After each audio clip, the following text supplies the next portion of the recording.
Doctor صاحب آپ کا بہت بہت شکریہ. فرمائیے سر, آئی ایم ایف کا وفد پاکستان میں آیا ہے اور بہت زیادہ امیدیں ہیں کہ آئی ایم ایف جو ہے پاکستان کی کارکردگی سے مطمئن ہے اور اب ہمیں اگلی قسط جاری کر دی جائے گی. تو آپ ایک سال کی پرفارمنس کو کہاں دیکھتے ہیں اور کیا سمجھتے ہیں کہ اکانومی رائٹ ڈائریکشن پہ ہے اس وقت؟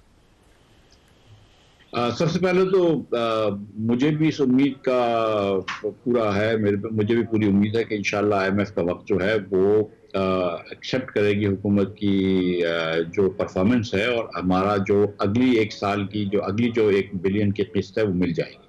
تو ہر پاکستانی کی طرح میں بھی یہی چاہتا ہوں کہ ظاہر ہے کہ یہ پاکستان کا جو پروگرام ہے وہ چلتا رہے, ورنہ تو خدا نخواستہ بہت مسائل ہو سکتے ہیں.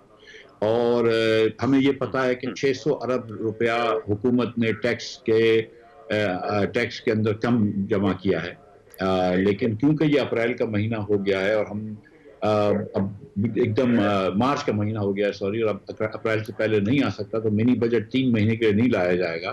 تو مجھے لگتا ہے کہ اس والے موضوع پہ آئی ایم ایف جو ہے وہ حکومت کی بات مان لے گا کہ 600 ارب روپے کم ہوئے, کوئی بات نہیں, بہت سارے اور وجوہات ہیں, ٹھیک ہے. جو حکومت جو این ایف سی ایوارڈ کے اوپر این ایف سی کا جو ایک نیشنل فائنینس پیکٹ بنانے کی بات کر رہی تھی, جس کے تحت کچھ اخراجات صوبے کی طرف دے دینے تھے, مثال کے طور پر بس وغیرہ کے, اس پہ حکومت یکسر ناکام ہوئی ہے اور اس پہ میرے خیال سے آئی ایم ایف سوال اٹھائے گا. اسی طرح ایگریکلچر انکم ٹیکس جو ہے وہ بڑی دیر سے انہوں نے کیا اور کوئی کاغذ پہ قانون بنا دیا ہے پنجاب اور سندھ میں, لیکن کوئی بھی کاروائی نہیں ہوئی. تو اس پہ بھی آئی ایم ایف سوال پوچھے گا کہ کتنے پیسے ایکچولی آپ نے جمع کیے ہیں اس مد میں, کتنے پیسے آپ نے پراپرٹی میں جمع کیے, تو یہ جواب دینا مشکل ہوگا. اسی طرح جو پرائیویٹائزیشن وغیرہ کے اوپر اگر جو آئی ایم ایف کے سوالات ہوں گے اس پہ حکومت کو جواب دینا مشکل ہوگا.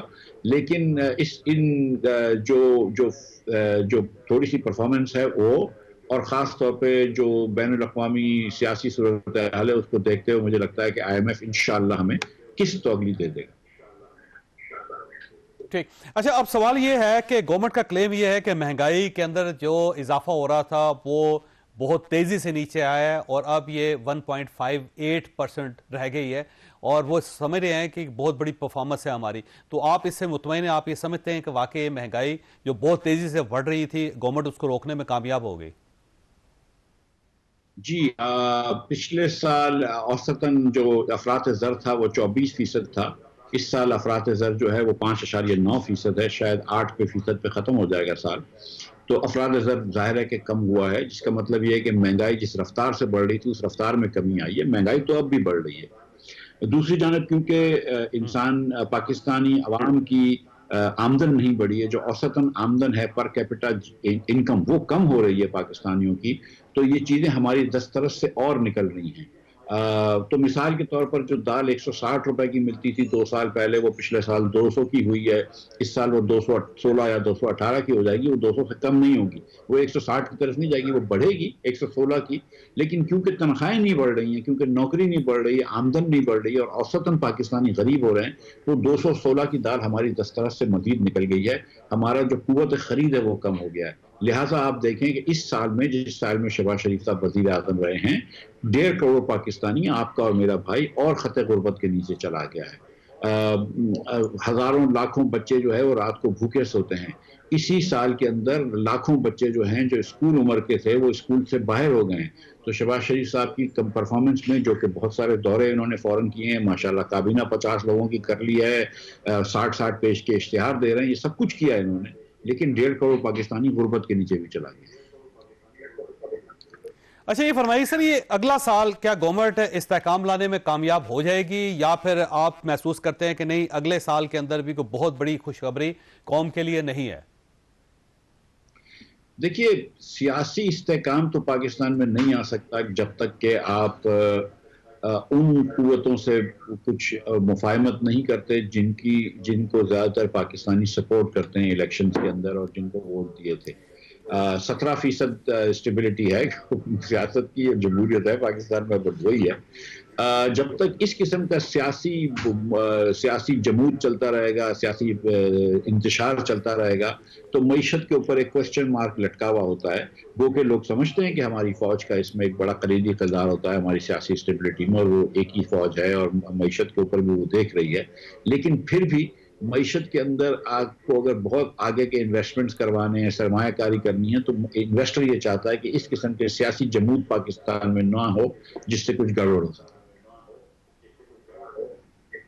اچھا یہ فرمائیے سر، یہ عمران خان صاحب ظاہر ہے انہوں نے آپ کو بھی جیل میں دھکیل دیا تھا، شاہد خاقان عباسی صاحب کو بھی، اور بڑا مشکل وقت آپ نے جیل کے اندر گزارا تھا، اور آپ کا کوئی اس کے اندر جرم بھی کوئی نہیں تھا۔ تو آج آپ عمران خان صاحب کی پارٹی کے ساتھ ہیں، اور اب تو بلکہ لیڈ بھی کر رہے ہیں، تو آپ ماضی کو بھول چکے ہیں یا آپ سمجھتے ہیں کہ اب عمران خان صاحب درست ہو گئے ہیں، ٹھیک ہو گئے ہیں؟ نہ ہم ماضی کو بھولے ہیں، نہ ہم یہ سمجھتے ہیں کہ خان صاحب جو ہیں وہ کوئی جمہوریت کے بہت بڑے پیکر ہیں یا پیکر تھے، یہ بات ایک دم کلیئر ہے، اور نہ ہم عمران خان صاحب کی پارٹی کے ساتھ ہیں۔ لیکن گزارش میری یہ ہے کہ جب حکومت رات کے اندھیرے میں آئین کو مسمار کر دے گی، 26ویں آئینی ترمیم کے ساتھ جوڈیشل کو ختم کر دے گی، تو ہم کیا اس کے خلاف آواز نہیں اٹھائیں گے؟ اگر حکومت پیکا لاس کے اندر پورے میڈیا کو چپ کرانے کی کوشش کرے گی، تحریر اور تقریر پر پابندی ڈالے گی، تو ہم کیا اس کے خلاف آواز نہیں اٹھائیں گے؟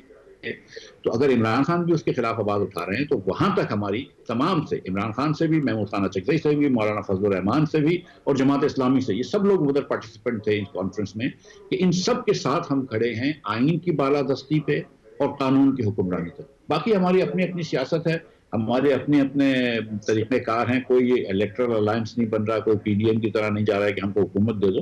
ہم تو صرف حکومت کی بات ہی نہیں کر رہے، ہم تو یہ کہہ رہے ہیں کہ یار آئین کے اوپر تو عمل کرو، جو لکھا ہوا ہے اس پہ تو عمل کرو۔ آپ تو وہ بھی نہیں کر رہے، اور جو لکھا ہوا ہے اس کو تو آپ نے خط خراب کر دیا، لیکن اس پہ بھی عمل نہیں کر رہے۔ یہ اتنی سی بات ہے۔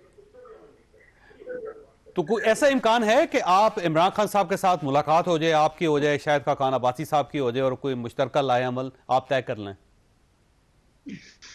مجھے پی ٹی آئی کے دوستوں نے آفر کرا تھا کہ آپ جا کے ادیالہ میں عمران خان صاحب سے مل لیں۔ میں نے کہا میں نے ادیالہ دیکھ لی ہے، بہت شکریہ آپ کا۔ عمران خان صاحب نے مجھے ادیالہ دکھائی تھی۔ دیکھیے اس تو وقت آپ نے جو انکار ہماری کر دیا بات کہ تھی، آپ خان صاحب سے نہیں ملنا چاہتے؟ نہیں، خدا نخواستہ میں نے یہ نہیں کیا، میں تو ایک عذرائے مذاق ان کو جواب دے رہا تھا۔ ہم یہ نہیں کہہ رہے کہ ہم کو کسی سے ملنا ہے نہیں ملنا، ابھی کوئی ضرورت نہیں ہے۔ خان صاحب کے جو لوگ ہیں ہم ان سے مل لیتے ہیں، اور جب بھی وہ کہتے ہیں ہم ان سے ملتے ہیں۔ 2-3 دن پہلے ہماری ملاقات ہوئی تھی محمود خان چکزئی صاحب سے، اور خان صاحب کے بیرسٹر گوہر صاحب سے، سلمان اکرم راجہ سے، عمر ایوب صاحب سے، یہ سب سے، یہ ہمارے دوست ہیں، ہم ان سے ملتے رہتے ہیں۔ اور جہاں تک حکومت غلط اقدام اٹھائے گی، اگر آئین کے خلاف، قانون کے خلاف، تو ہم آواز اٹھائیں گے، اور اگر وہ ہمارے ساتھ ہماری آواز میں ملاتے ہیں تو ہم ان کو خیر مقدم کریں گے ان کا۔ لیکن اس کا یہ مطلب نہیں کہ ہمارا کوئی ان تو سے عمران خان الائنس صاحب ہے۔ چاہتے ہیں شاہد خاقان عباسی سے اور آپ سے ملاقات کرنا؟ مجھے نہیں پتا سر، اس کا مجھے نہیں پتا اس کا۔ نہیں، جب آپ کے ان کے مجھے ساتھیوں نے کہا تو اس کا مطلب ہے خان صاحب کی مرضی ہوگی نا؟ ساتھیوں نے یہ کہا تھا کہ اگر آپ چاہتے ہیں تو ہم آپ کو ملا دیں، تو شاید وہ چاہ رہے تھے کہ ہم چاہیں، لیکن ہم نے نہیں چاہتا۔ ابھی تو مجھے نہیں لگتا کہ سیریسلی ملاقات اس کی کوئی اہمیت بھی ہوگی ہماری ملاقات کرنے کی خان صاحب سے۔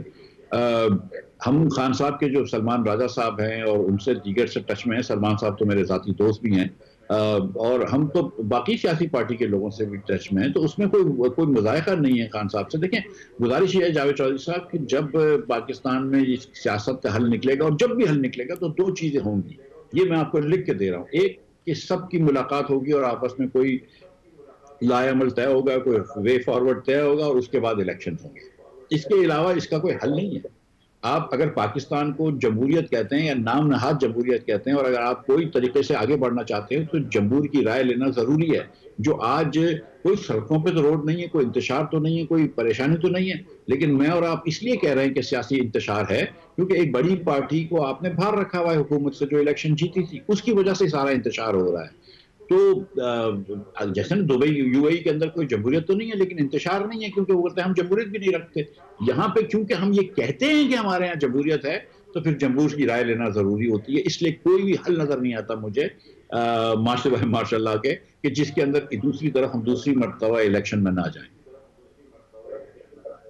اچھا یہ فرمائیے سر، یہ ٹائم میگزین میں عمران خان صاحب نے ایک آرٹیکل لکھا ہے، اور وہ بہت زیادہ مایوس ہیں پاکستان کے اندر جمہوریت کے کردار سے، پھر وہ سمجھ رہے ہیں کہ اسٹیبلشمنٹ کا بہت عمل دخل ہے، پھر انہوں نے آرمی چیف کا نام بھی لکھا ہے اس میں۔ تو آپ یہ سمجھ رہے ہیں کہ وہ آرٹیکل ٹھیک ہے اور اس کو اصلاح کے طور پہ لینا چاہیے؟ دیکھیے میں نے وہ آرٹیکل نہیں دیکھا ہے جو خان صاحب نے قلم بند کیا ہے. میں دیکھ لوں گا ویسے, لیکن میرا اس پہ دو مختلف رائے ہیں. ایک تو یہ فیض صاحب کہ ہم پاکستانی جو ہے نا وہ بھی اب بالغ ہو چکے ہیں, عمر رسیدہ ہو گئے ہیں, تو ہم آپس میں بات کر کے اس کو طے کر لینا چاہیے. ہم کو کسی سفید آدمی کی مدد لینے کی ضرورت نہیں ہے. ہم اپنا معاملات اگر خود ہی طے کر اچھا سر, یہ فرمائیں کہ پرویز خٹک صاحب کیبنٹ کا حصہ بن گئے ہیں, تو آپ کیا سمجھ رہے ہیں کہ شفٹ ہے پاکستان مسلم لیگ نون کی, یا پھر کوئی افہام و تفہیم کی صورتحال کو سمجھ نہیں آ رہی؟ کیونکہ پرویز خٹک صاحب تو ہمیشہ کرٹیسائز کرتے تھے شریف فیملی کو. کوئی افہام و تفہیم کی طرف مسلم لیگ نہیں جا رہی, یا کوئی بھی جاتے ہوئے نظر نہیں آ رہا. پرویز خٹک صاحب کو لینا تو بلکہ میرے خیال سے اور وہ کرنا ہے.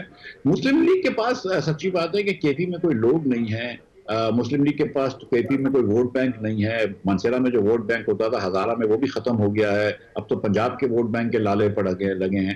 تو وہ مطلب وہ ڈوبتے کو تنکے کے سارا وہ یہاں وہاں سے لے کر ایک کریڈیبل کوئی فورس دکھانا چاہتے ہیں کہ کوئی ہمارے پاس ایک ریپرزینٹیٹو گورنمنٹ ہے, لیکن وہ ہے تو نہیں. وہ تو سب دکھاوے کی چیزیں. پر اب مجھے سمجھ میں نہیں آ رہا, میں آپ کو جاوید صاحب سچ بتاؤں کہ مجھے حیرت اس بات کی ہو رہی ہے کہ پرویز خٹک جتنے سینئر سیاستدان, ان کو اگر سیاست اپنی ریوائیو کرنی تھی تو کبھی بھی یہ عہدہ نہیں لینا چاہیے. تو وہ یہ عہدہ کیوں لے رہے ہیں؟ ایک آدمی جو چیف منسٹر رہ چکا ہے, ایک آدمی جو ڈیفینس منسٹر رہ چکا ہے, خان صاحب کی ساری سیاست دیکھتا تھا, کیونکہ خان صاحب نے بھی اس کو کنڈے لائن لگایا تھا ڈیفینس منسٹر بنا کے. لیکن اب وہ آئیں گے اور شاید کیا لا اینڈ آرڈر کی سچویشن دیکھیں گے کے پی میں. ریلی مطلب مجھے سمجھ میں نہیں آئی کہ پرویز صاحب نے کیسے یہ ایکسپٹ کیا. ٹھیک ہو گیا ڈاکٹر صاحب, آپ بہت بہت شکریہ. اقبال صاحب آپ نے پروگرام دیکھا. اللہ تعالیٰ آپ اور آپ کے اہل خانہ کو ہر کسی مصیبت سے محفوظ رکھے. پاکستان زندہ باد.